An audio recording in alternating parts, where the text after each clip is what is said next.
तो दोस्तों एक हम गीत नाच करके गाना सुनाने जा रहे हैं। गहील नदिया फुलवाला हरत किया, वही गहील नदिया फुलवाला हरत किया। बचाव देवरू हो बचाव देवरू, छगला भी गहू न पावई। बचाव देवरू छगला भी गहू न पाव। गहील नदिया फुलवा हरत किया, वही गहील नदिया हरत किया। बचाव देवरू करधन भी गहू न पावई। बचाव देवरू करधन भी गहू न पावई।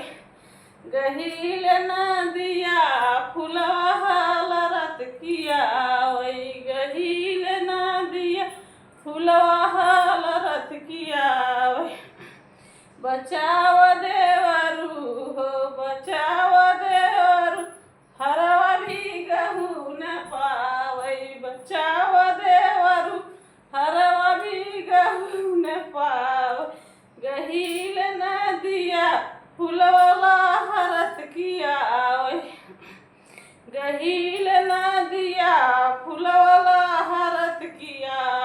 बचाव देवरू बचाव देवरू, हरवा भी गहू न पावई। बचाव देवरू हरवा भी गहू न पाव।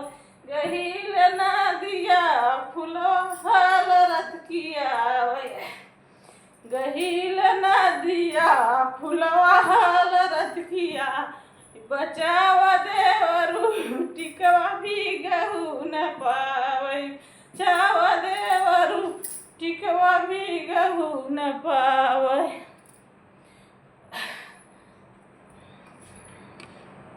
अब मिलेंगे अगले ब्लॉग में। Bye by.